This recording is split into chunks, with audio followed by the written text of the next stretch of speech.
Ladies and gentlemen, my name is David Davies, and this is WWE 2K14 Over the Limit, our first universe-based pay-per-view, and we have got an incredible card for you this evening. Daniel Bryan versus Batista go one-on-one in a rematch from SmackDown, a tag team match between the United Kingdom and Money Incorporated. The United States Championship is on the line between Antonio Cesaro and Cody Rhodes, and if you have been watching the build-up, you'll know there is a very checkered history between these two. The Big Show and Brock Lesnar take each other on in their second submission match. Will Big Show reign supreme again, or will Brock Lesnar be able to pull off the upset?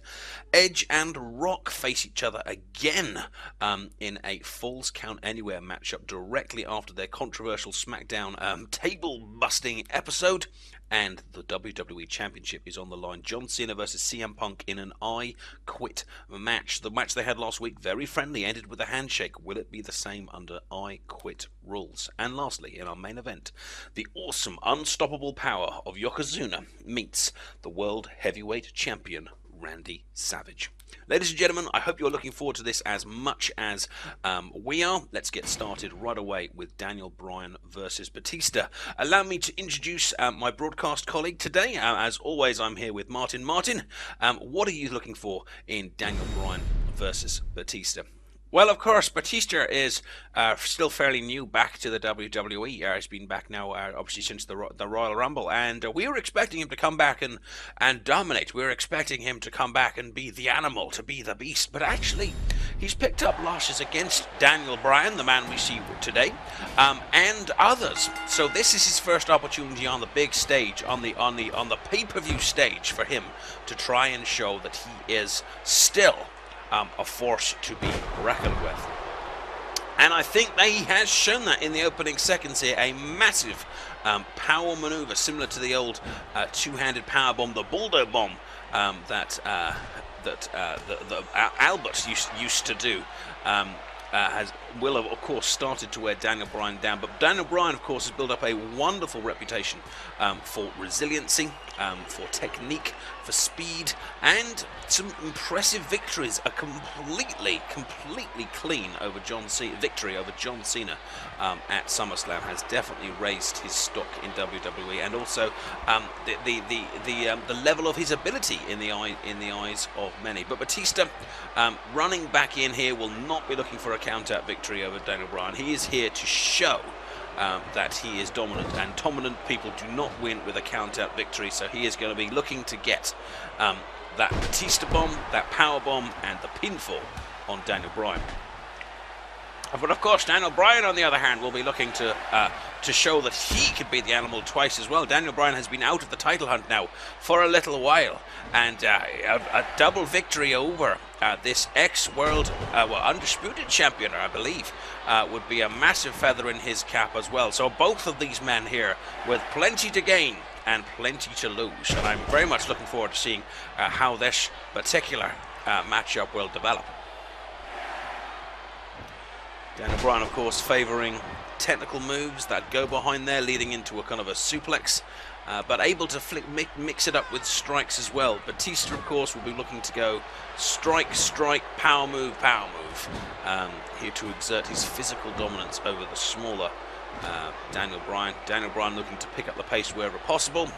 Batista will be looking to keep him in one place as much as possible. So a nice clash of styles here. And at the moment, Batista keeping Daniel Bryan completely under control in that corner area, and now only bringing him out when he actually feels that he has something to gain by doing so. I think we can safely say that the match is now past its halfway mark, and both men will soon be looking to start to put together a finishing combination. In fact, Batista here going for our first pinfall attempt of the match. He's not going to beat Daniel Bryan with that. I mean, I know he's been away for a long time, and maybe he's been forgetting to watch WWE as much as he should be, but he's not going to beat Daniel Bryan with a simple couple of slams. They'll hurt him, sure, but they ain't going to beat him. He's going to need to use the Batista bomb if he wants any kind of possible advantage against Daniel Bryan. And posing like that, showing off his muscles when Daniel Bryan pops up, is just a ridiculously stupid thing to do. Daniel Bryan seems to be stopping, though. I don't understand what's going on. He seems to have just stopped and stared at him. And wow, he just suckled him in. I was wondering the same as you. Daniel Bryan seemed to just stop. And he wasn't moving at all, and then Batista ran at him, and all of a sudden he sprang into action and delivered a kind of a double underarm thing, and like an overarm takedown, and he's absolutely back on top of the animal. Batista there was looking for the finish, so I think Daniel Bryan actually secured his future in this match by completing that particular activity. However, it may be too little too late, as Batista now looking for the Batista bomb, and it connects. Batista is back in the WWE, and every WWE superstar better be scared, because the animal is victorious here at Over the Limit over Daniel Bryan. It was a strong victory, it had to be said. Daniel Bryan hit a good couple of kicks and hit a good little kind of suplex here or there, but overall you could say that this match was 80% Batista and only 20% Daniel Bryan. He has more than made up for that loss on SmackDown. He has more than made up for that loss on Superstars. Batista, ladies and gentlemen, is back. And he's lost none of his trademark arrogance, as you can see. Inviting the crowd to check out his physique there. As Batista and Daniel Bryan head to the back, we start thinking about our tag team matchup here at Over the Limit. No gimmicks, no frills this time. The I Quit match will be coming along later, but this is the United Kingdom versus Money Incorporated. We've got two of our wonderful kind of our brawlers, Sheamus and Wade Barrett, tagging up against Andre and the $1 Million Man. This is going to be fun. It's going to be furious, and I'm sure we're going to be having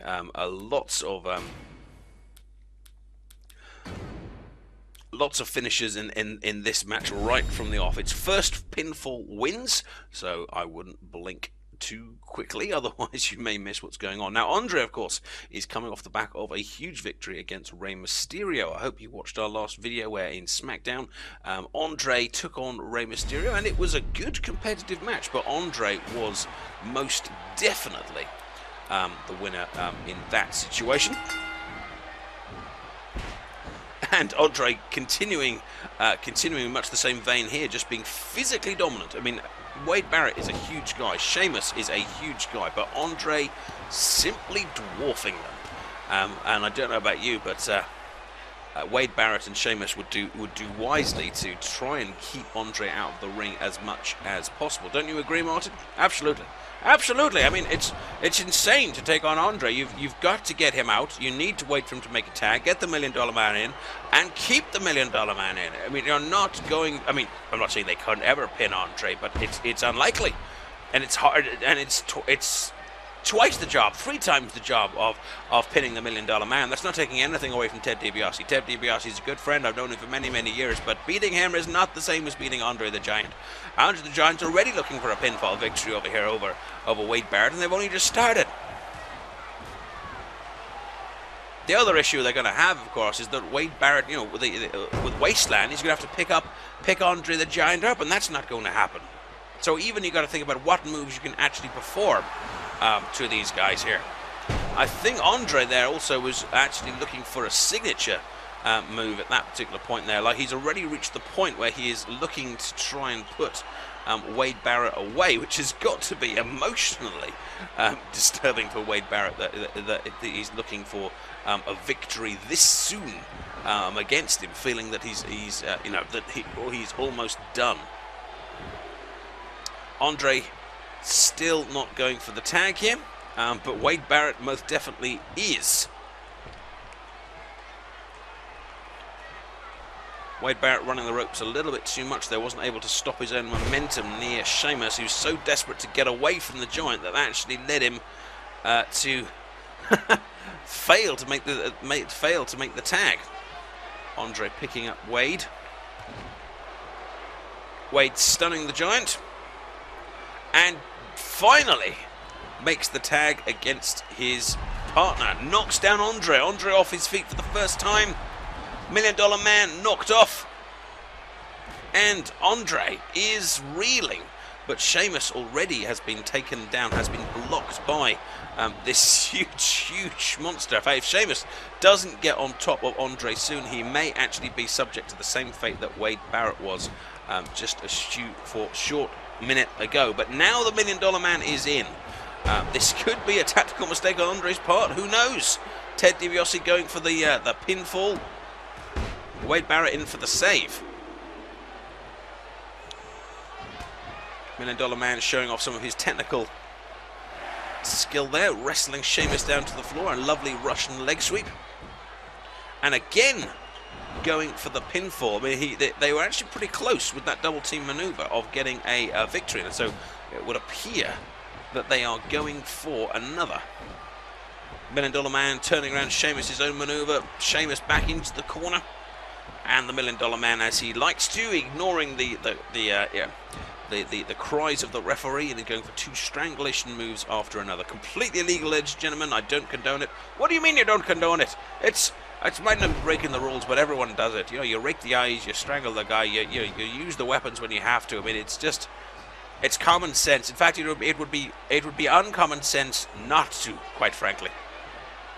Sheamus now Irish whipping the $1 Million Man back into the corner, and now we have a double team maneuver against the $1 Million Man.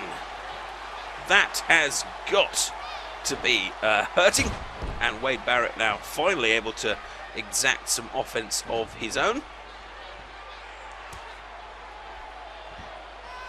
The $1 Million Man, for reasons known only to himself, posing all over the ring there and getting kicked in the face.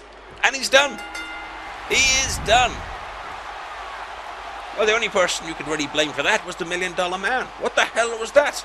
He was in a dangerous situation. He just had a double team maneuver. He was right in the opposition's team's corner, and he starts posing to the crowd, both thumbs in the air. What did he think was going to happen? And of course, what did happen, of course, is Sheamus basically kicked his head off and got the 1, 2, 3. Andre the Giant has got to be livid. And here we go, here's the replay. $1 Million Man posing to the crowd before Sheamus with that brogue kick there, sealing the victory. The irony, of course, being if only Andre the Giant had stayed in, this scene here may not even be occurring. We might be getting a very different team to the fore here. But well done, not to take anything away from Sheamus and Wade Barrett. They played the match as they absolutely should. They saw the opportunity, they took the opportunity, and they've got a victory here tonight at Over the Limit. And Over the Limit, I'm sure, is where we are going now as we head to our first championship match.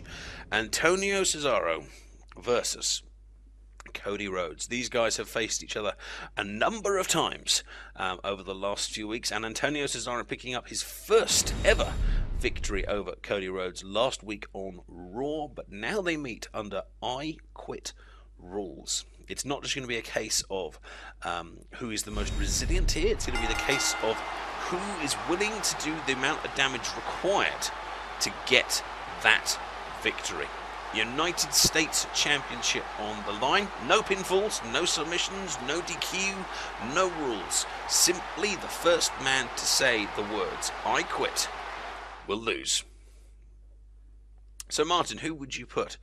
Who would you give the nod to here? Which man do you think is going to come out on top?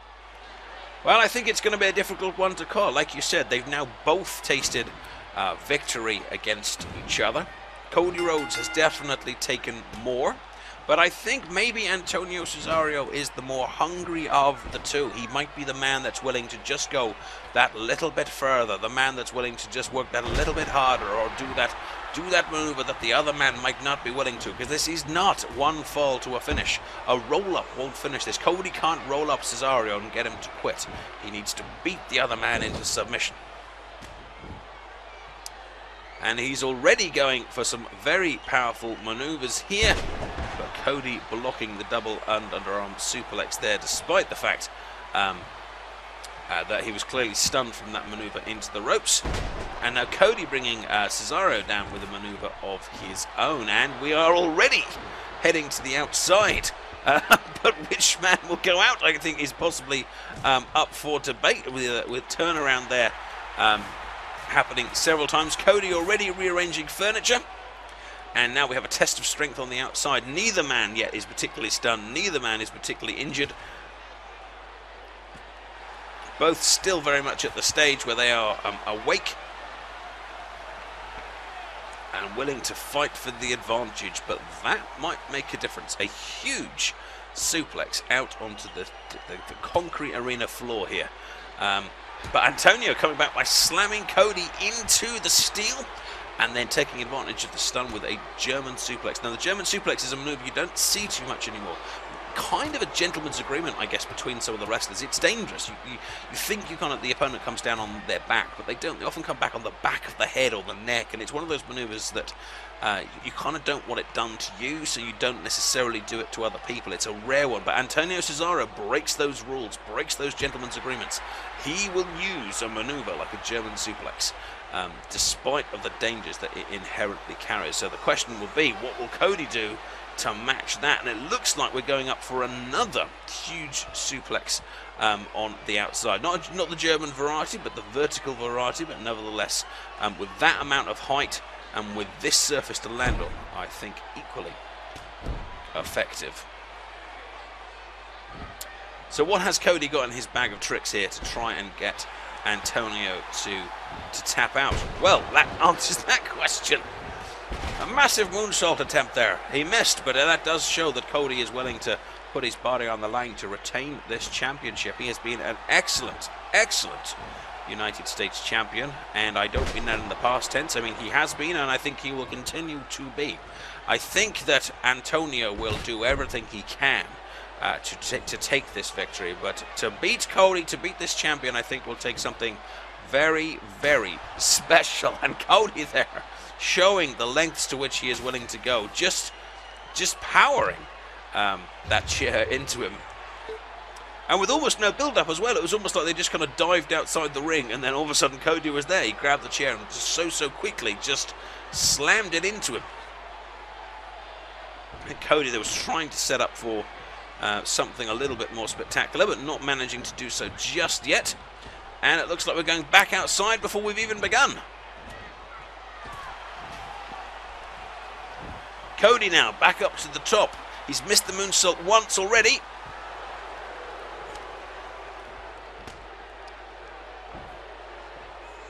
And the table is coming into play. Cody back up on top of the table, picking up Cesaro. What's he going to try and do here? Crossroads.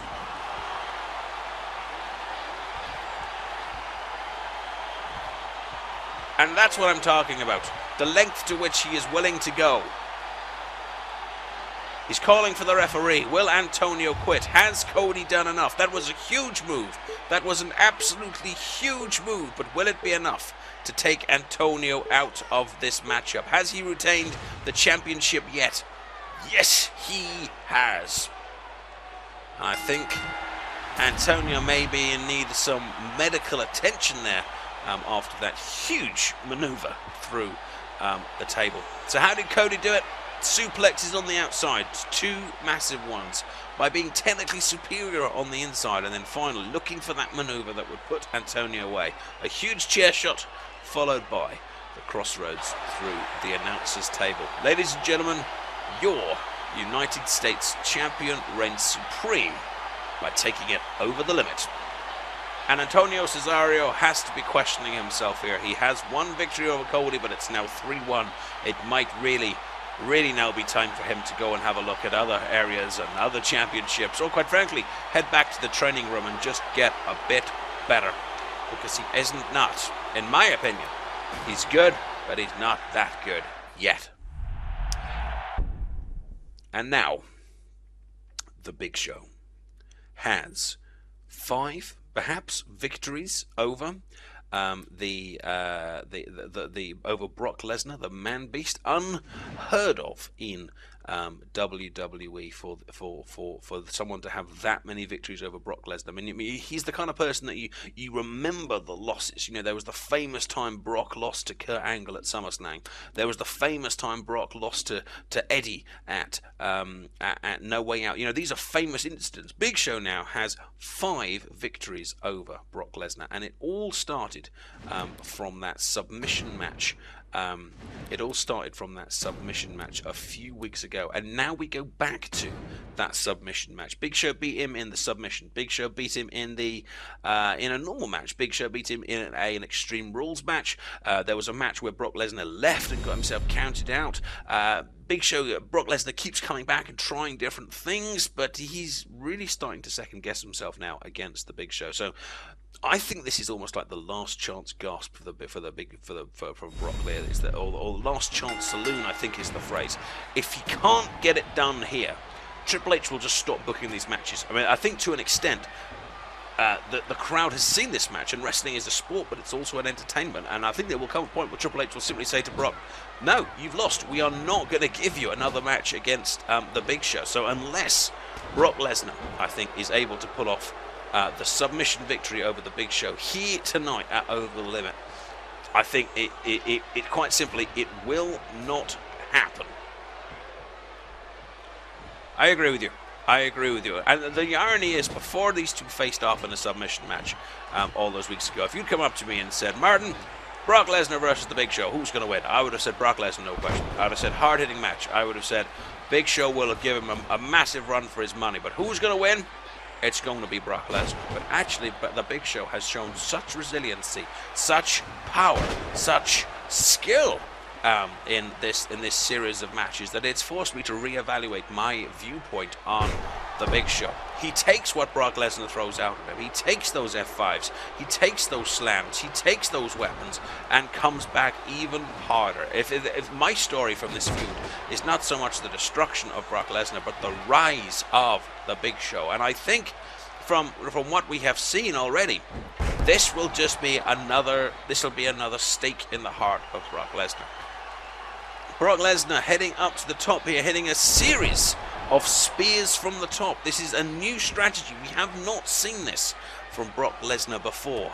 Looks like he's been really gone back to the drawing book here, to the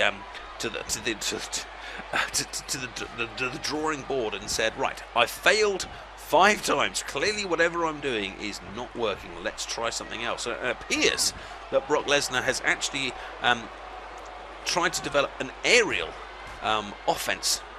Obviously the technicians at ringside have managed to put together the table back together in preparation for this match, but I do wonder if their work may be in vain with these two big behemoths slinging each other around out here.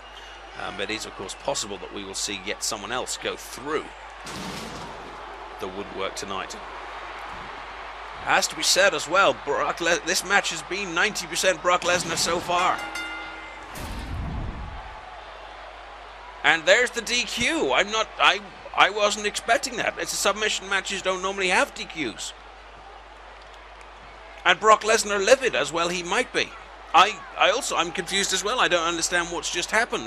A submission match is normally, always, held under anything goes rules. You know, no holds barred rules. But here, Brock Lesnar, seemingly in the midst of what might have been his first victory over the Big Show, has been disqualified. The referee has thrown the whole match out, and I think Brock Lesnar now is going to have some serious words with our COO Triple H about how that match was officiated, and indeed why the participants were not made or fully aware of the rules before we start. But I guess the history books will now show that the Brock Lesnar lost again against the Big Show, despite, it has to be said, Big Show ending that match flat on his back. And now we come to Edge. I'm not sure I'm ready for this match after what we just saw with the Big Show. Big Show actually is still being helped out of the ring area here, and Brock Lesnar, I can hear him. He's kind of ranting away in the background here. We're going to have to follow this up on Raw somehow. But I guess both of these men now need to be very careful that they know the rules of this particular match. Brock Lesnar probably was the most unexpected result there that we were expecting from that match. You know, some sort of knockout, some sort of tap out, sure, but a disqualification? No one was expecting that. Anyway, I apologise, ladies and gentlemen, I'm doing these two men a disservice, because now we should be talking about The Rock versus Edge. They fought on SmackDown. They have fought several times on SmackDown. The Rock won every single one of their engagements until the one on this Thursday night just gone, when Edge took it to the next level. The ultimate opportunist took the ultimate opportunity, hit a massive diving elbow drop off the top turnbuckle through the announcer's table at ringside, and then speared The Rock in the middle of the ring for his first pinfall victory. Now, The Rock has got to have watched that videotape back. The Rock has got to have thought about what's happened. The Rock perhaps took Edge too lightly. The Rock, as we documented in the previous match, has relatively easily been getting past Edge these last few weeks, but now Rock knows he has got a fight on his hand. He has got a man who is willing to take it to any lengths to gain that victory, and in this Falls Count Anywhere environment he has got to be especially careful, and it looks like Edge is already taking it. Oh my god! Oh my god! Looks like Edge is already taking it over the limit here this evening, and if Rock doesn't stop those blows soon, he's going to be having his own problems. Edge disarm, both men now taking in turns to disarm each other, and Rock going down again with a huge blow from that kendo stick. And Edge now stomping on the chest where the kendo stick connected. Looks like he's going to be trying to work the body here this evening. It's always good to have some sort of strategy or game plan, whether you're using a chair, your fists, a DDT, or a kick, or whatever. But you know, try not to be random. Now The Rock, oh dear, oh dear, oh no, no, oh referee, referee. What are you saying referee for? There's nothing the referee can do. What do you expect him to do? Come in a no holds barred match and say no, no, no? That's enough. And Rock here taking a powder, and wouldn't you? Edge there going for, I think he was going for a sledgehammer. He couldn't find one, and he's now got a baseball bat. Rock now seems to be trying to look for a way back through the staging area, but there doesn't seem to be a gap anymore for him to kind of get through. The referee's following along, of course, because this is a Falls Count Anywhere matchup, so The Rock, in theory, can still lose this match, even out here. And The Rock does manage to disarm Edge, going for the baseball bat himself. The Rock, of course, more than capable of using weaponry, and I'm not sure I like the way that this, I'm not sure I like the way this match is going. Rock now, after several baseball bats to the face of Edge, going for a pinfall, but Edge kicks out very, very convincingly. The Rock suplexes Edge, picks up the baseball bat, and runs. You can see the exhaustion selling in there on both the body of Edge and of The Rock. We've only been going a couple of minutes. That's true. Both of these are explosive, quick superstars. You know that they're going to be going very, very quickly. And The Rock appears to have disarmed himself here for reasons known only to... Oh, I take it back. That is why. He saw the opportunity there to get one over on Edge, and did. Russian leg sweep on the stairs, and Rock going for his second pinfall attempt. Again, he gets none. And Edge dumping Rock. Rock very lucky there to miss the stairs, and gets his first pinfall attempt of his own. Edge has been favouring these neckbreaker manoeuvres over the last couple of matches. They've worked nicely to disorientate and to hurt The Rock. And on the outside now, the educating DDT is not enough to put The Rock away, but it will definitely help. Rock now back into the ring, and to his surprise, Edge has not followed him yet.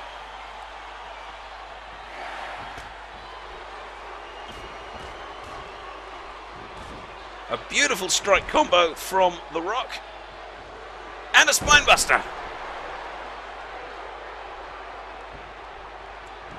Rock now setting up Edge for the people's elbow. The crowd going wild. The elbow pad comes off. Rock off one rope, off the second. He looks like Edge is out of position, but it strikes. Is that enough? Has Rock done it? Has he removed the Edge threat this evening? Yes, he has. Yes, he has. What a match. Another ultra-competitive showdown between these two. And with baseball bats and kendo sticks, I think they shortened the experience simply by doing so much damage to each other an incredibly short period of time. But Rock, your victor tonight. That people's elbow driving his full body weight all through one single point of his body into one single point of Edge's body, and Edge could not take any more. The Rock offering his hand to Edge again. No! Oh my God. Oh my God. Well, finally we see the fire in the eyes of Edge. Edge says no more. Good match, my arse, quite frankly. Rock, your balls. Edge's not willing to shake a Rock's hand after that match. Nothing doing. Rock, Edge now, quite frankly, out for revenge on The Rock. And I guarantee you 100% this feud is not over. This feud is going to run and run until Edge gets what he sees as his vengeance over The Rock. Edge, I don't think the fans are going to like Edge's new attitude, but I guarantee I do. And we come now, of course, to the WWE Championship I Quit match. John Cena versus CM Punk. We've had one I Quit match already this evening. It was short, sweet, and brutal, but I guarantee you this one's going to go longer because these are two of the best that the WWE has to offer. Fan favorite John Cena versus fan favorite CM Punk. Both of these men hold victories over the other. Both of these men want that title. Both of these men hold each other in great respect. But will they after this match? I mean, just seeing what happened between The Rock and Edge, once the weapons came involved, Edge said, no, you're not my friend anymore. I don't respect you anymore, and actually punched him in the balls. The question is, what will happen now when the rules of the I Quit match come between CM Punk and John Cena? John Cena straight out of the firing barrel there, not wasting any time. A load of Greco-Roman wrestling maneuvers, some quick blows to CM Punk, and wow, John Cena wanting to put away this match early, wanting to put this match, if such a thing is even possible, in an I Quit match. But I think CM Punk is a little bit stunned here at what John Cena is actually trying to do. The speed of John Cena, which is not something we often talk about, especially against a man as nippy as CM Punk. And now CM Punk responding with strikes of his own against the world champion and a huge DDT. CM Punk now off the ropes, but John Cena too fast, and a huge lariat taking CM Punk down there. That Cena running straight through the lariat, not allowing any kind of slowdown there. Bulldog from Punk, heading up top already. I hope he's being careful here because Cena will follow him. And I think Punk has made a serious error there. He wanted that big strike, but instead, ow, a huge superplex. And it's those kind of maneuvers that you really think could make a difference in a match like an I Quit match, because it's going to take something big to make someone say I quit. And something like a superplex, something off that top rope, 4 or 5 foot up higher than it would normally be, can really make a difference. CM Punk there, so with a kip up against the champion. And CM Punk now trying to put together some sort of combination maneuver. But John Cena is unstoppable here this evening. John Cena just swipes Punk out of the air, which has got to be demoralizing for Punk. I think John Cena now looking for some of his trademark maneuvers against the world champion. Against CM Punk. Sorry, I'm forgetting who's holding the belts now. I'm getting so caught up in the match. CM Punk going up top again. Surely a mistake. And for the second time, he is dumped on the ground. And the top rope maneuvers are making a mistake. A Hurricane Rana from the world champion. And John Cena now has got to be looking for the FU very, very soon. I think he's almost playing with CM Punk here. You know, it's just saying, you know, you're not in my league. And wouldn't you? If you've been dominant for this long in the WWE, you've got to have a little chip on your shoulder. You've got to have something in you that says, I am the best. Get out of my ring. And I don't blame John Cena for that. I mean, he probably could have gone for the FU there. He probably should have done as well, but he didn't want to. He's got something. He's got a message he wants to give to CM Punk, and his message is, I am better than you. And the only message he wants to hear from CM Punk is, quite frankly, I quit. CM Punk now starting to resort more to the strikes and the kicks, and a few more unusual maneuvers, such as that springboard maneuver on John Cena. I think he's possibly starting to realize here that the standard offense that he uses against more kind of, no offense to the lower members of the WWE roster, is not going to work against John Cena. Oh, and a vicious set of kicks against the world champion there. John Cena simply catches the leg though, pulls CM Punk out of the air.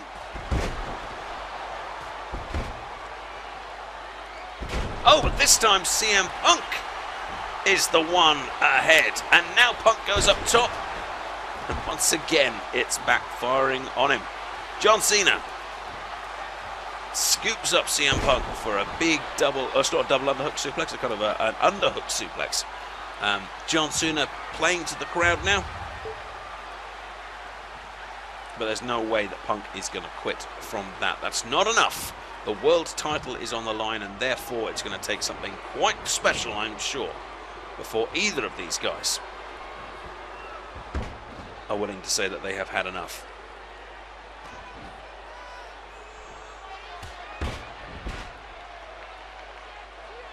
Looks like CM Punk here targeting the head in some way.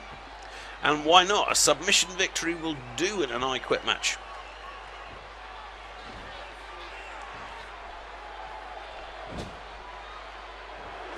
And there's the knee and the bulldog. CM Punk now possibly setting us up for something big. And indeed looking for his finisher. Working on the head, possibly trying to drill this knee into the skull of John Cena. This is the first finisher attempt that we have seen, and I'm sure that he will be asking for the referee to come in. And indeed, the microphone has come out. Will this be the end of John Cena's title reign? It's possible. It is possible. No, John Cena is too strong. John Cena is too strong.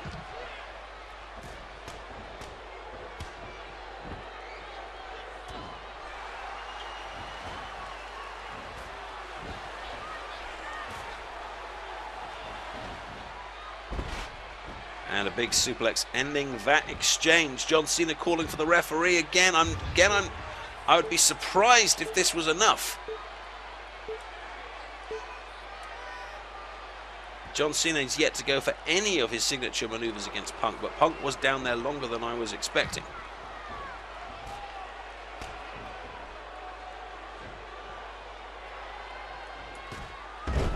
A drop kick from Cena. Not something you often see, and again him bringing in the referee. Perhaps here he's just simply trying to kind of wear Punk down from forcing him to say that he's in the match. That's not going to wear him down. You can't wear down a man by saying, oh yeah, I'm still in the match. I mean, look, yeah, going for a submission here, but not the FU. I mean, he's just going to annoy Punk. And although Cena might think that Punk is not at his level, and he may or may not be, I'd guarantee you one thing that Punk is not is a pushover. And one thing that Punk is not is an easy victory. John Cena needs to bring out his biggest maneuvers, the FU, the STF, or the AA, whatever you want to call it. And it is that will beat Punk. Nothing small, nothing minor. Here, once again, Punk now just telling the referee basically to get out of his face. Although Punk seems to be heading for higher ground. And for a bit of weaponry, it would appear. And perhaps a tactical mistake from John Cena there to follow him out. Oh dear, John Cena's neck appears to have been broken. Although in true John Cena style, he seems to have recovered. CM Punk looking to do something with the title belt there. The ultimate irony, of course, being defeated by the thing that you actually covet most of all. And John Cena says, no way. I am nowhere near ready to quit yet. And oh my God, John Cena with his huge strength pulling CM Punk back into the ring, but missing with his trademark strikes. And CM Punk able to take advantage and appears to be going once more for the top rope. And this time, he connects for the first time. CM Punk getting some kind of momentum, really going. Oh, you're speaking too soon. You're an awful commentator. Every time you say something, the opposite happens.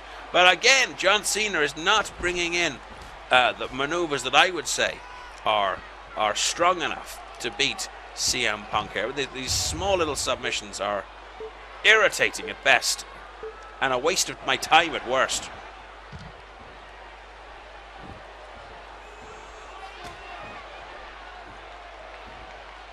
Punk there thrashing away at nothing. Seems to be slightly disorientated by the offense that's coming at him, but I'm sure that he will rally. And again, that big spine kick.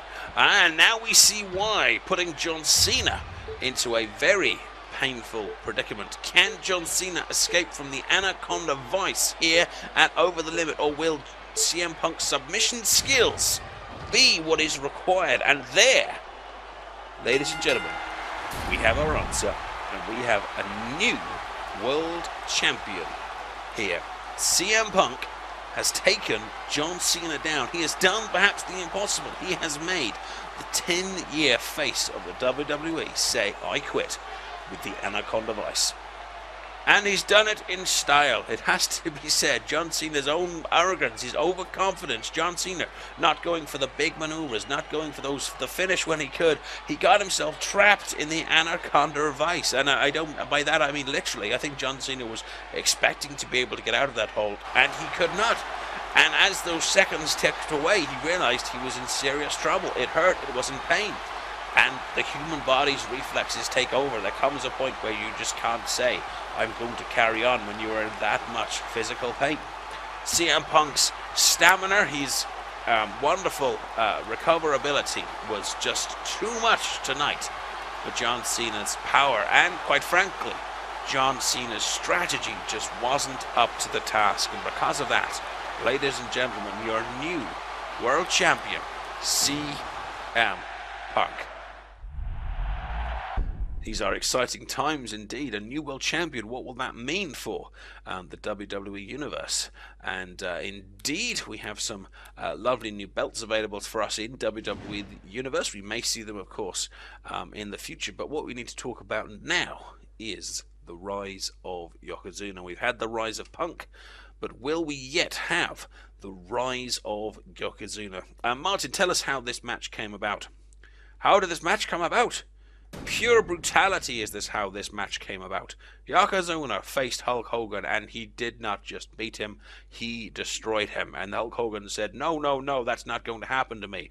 And Yokozuna destroyed him again. And Hulk Hogan said, I'm not happy with that. And Yokozuna destroyed him again and again. And then Triple H, the CEO, said, well, if Yokozuna can destroy the man, the icon, the legend that is Hulk Hogan, he has got to be worthy of our championship. He has got to be worthy of a title shot against our champion. And so here we are, Over the Limit, Yokozuna versus the Macho Man Randy Savage, with the WWE title right on the line. The World Heavyweight Championship on the line. Sorry, correcting myself there. The World Heavyweight Championship on the line. Indeed. Now the question is, who has whose number here? These two men haven't really faced off much in the past. Memorable. Whoa! Randy Savage straight out of the gate, and Yokozuna slamming it shut in his face. I was going to say, the only time these two men really faced off in the past was at Royal Rumble 94, maybe even slightly before, where both of these two men were the last men in the Royal Rumble match, and Yokozuna throwing Randy Savage over the top rope from the floor. Randy went for the top rope elbow, hit it, and Yokozuna kind of kicked out so spectacularly from that he actually threw Randy Savage over the top rope. Very, very memorable stuff. And a lovely kick here, but Randy Savage actually managing to recover from that. I guarantee if he hits that later, we won't get the same result, but full kudos to Randy Savage for withstanding that huge, devastating maneuver and basically kind of ignoring it.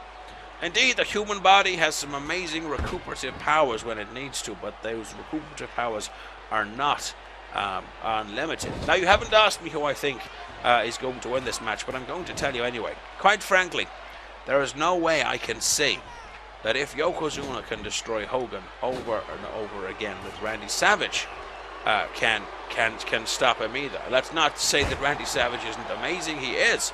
He's had a great career, just like Hogan, but I would probably put them on a parallel. I would probably say Hulk Hogan is a legend, an icon. I would say Randy Savage is a legend and an icon, but Yokozuna is a monster. And if Yokozuna was able to destroy Hulk Hogan, not just once, not just twice, but multiple times, then surely we're going to get the same result here. But I would suggest that there is one difference between Hulk Hogan and Randy Savage, which I would suggest is speed. I think that I realise as I'm saying this that we are watching Randy Savage be kind of slowly destroyed by Yokozuna, but I would say, oh my God, that Randy Savage has the speed advantage over Yokozuna in a way that Hulk Hogan didn't. Although Yokozuna seems to be asking for the first time here if Randy Savage quit, and he does not. But perhaps, like you said, it's just a matter of time. Randy Savage needs to put distance, needs to put air between himself. Oh my God, and that wasn't a good start. Between himself and Yokozuna. He needs to show that he can avoid it, and then he can get the big man down, he can make the big man wear himself out, and then the top rope elbow drop might just have enough. Oh my God! To put the big man down, but he needs to turn this match around, because at the moment all that's happening is he's becoming just another victim of this Samoan destruction machine, although he has now disarmed him and he's got the stairs. Yokozuna's backing off. Randy Savage moving forward. What are we going to see here? What are we going to see here? Oh, wow. And that's what we're going to see here. But Randy Savage once again more or less ignoring that huge devastating kick from Yokozuna.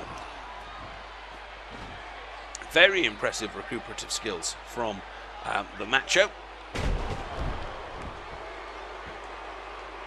And Yokozuna simply posing over his fallen opponent here. Oh my God.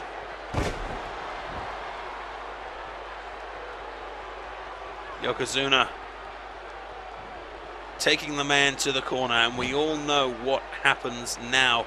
Come on, Randy. You need to move, Randy. He needs to move. If he doesn't move, oh my God. Yokozuna ascending the ropes. If he hits this, I mean, I don't know if Randy will even be able to say, I quit. After that, but I'm sure if he's knocked unconscious, the referee will count it. And yes, the referee then coming down with the microphone. Yokozuna just standing over the top, laughing at him. Perhaps there's just no way that Randy could survive something as devastating and as powerful as the bonsai drop. And yes, Randy Savage has fallen very, very quickly to this monster, this beast, Yokozuna. I think we may have also just seen the start of a very, very long championship reign by this Samoan and Japanese monster. I mean, who would you put up against him?